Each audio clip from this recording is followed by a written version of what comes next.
अस्सलामुअलैकुम वरहमतुल्लाहि वबरकातुहू। Welcome back to my YouTube channel. कैसे हैं दोस्तों? उम्मीद है कि आप सब लोग खैरियत से होंगे। आज मैं आप लोग से शेयर करूंगा कि दम वाली चाय की ऑथेंटिक रेसिपी जो अक्सर लोग इसमें मिस्टेक करते हैं। आइए शुरू करते हैं। बिस्मिल्लाहिर्रहमानिर्रहीम। इसके लिए हमारे पास एक स्टील का बर्तन लाजम है। स्टील का ही बर्तन इसके लिए यूज़ किया जाता है। और इसके बाद हमने ऊपर से मलमल का कपड़ा बांध दिया है और उसके बाद हमने पत्ती आप अपने हिसाब से डाल सकते हैं। मैंने 1 टीस्पून डाल दिए। 2 टेबल स्पून जो टीस्पून हमने चीनी डाल दी है। चीनी आप अपने हिसाब से मीठा डाल सकते हैं। दालचीनी का एक टुकड़ा है। 3 से 4 अदद इलायची है। अदरक के कुछ स्लाइसेस काट के डाल दिए हम। और लोग इसमें जो है लौंग भी ऐड किए जाते हैं, लेकिन मुझे लौंग का फ्लेवर पसंद नहीं है, तो मैंने इसकी जगह जो है काली मिर्च ऐड की है, क्योंकि ये रेसिपी मैं अक्सर बनाता रहता हूँ। बहुत ही कमाल बनती है और जो काली मिर्च का जो फ्लेवर है ना, वो बहुत ही इस चाय में कमाल का आएगा।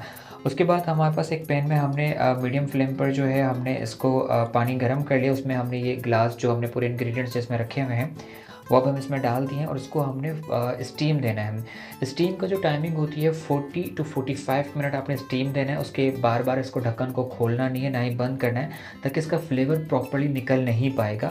अच्छी तरह से अपने स्टीम करना है ताकि इसके सारे फ्लेवर जो है अच्छी तरह से इसके जो नीचे में पानी होगा इस गिलास के, उसमें सारा फ्लेवर उसके अंदर आ जाए और हमारी चाय अच्छी तरह से बन जाए। आप काश में आपको स्मेल आप लोग कर सकते हैं कि इस वक्त पूरा किचन मेरा जो है इलायची और दालचीनी का जो फ्लेवर आ रहा है, उसकी जो खुशबू आ रही है, बहुत ही कमाल की आ रही है।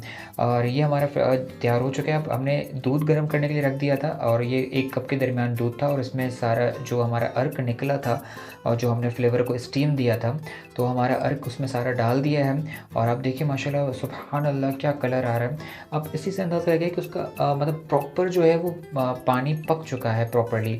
अब इसको मैक्सिमम 3 से 4 5 मिनट के लिए तेज़ आंच पर इसको पकाना है। उसकी जो चम्मच भी है, करछी जो है, वो हिलाते रहना है और हमारी जो है चाय तैयार हो चुकी है। ज़रूर ट्राई कीजिएगा। अगर आपको मेरी रेसिपी अच्छी लगी हो तो लाइक, शेयर, सब्सक्राइब ज़रूर कीजिएगा, बेल आइकन को प्रेस कीजिएगा और फ्रेंड्स एंड फैमिली से ज़रूर शेयर कीजिएगा। उम्मीद है कि आप लोगों को रेसिपी अच्छी लगी होगी। नेक्स्ट रेसिपी में आपको दोबारा मुलाकात होती है। जब तक इजाज़त दीजिए, अपना बहुत सारा ख्याल रखिएगा। मिलते हैं नेक्स्ट रेसिपी में। जब तक अल्लाह निगहबान, फ़ी अमान अल्लाह।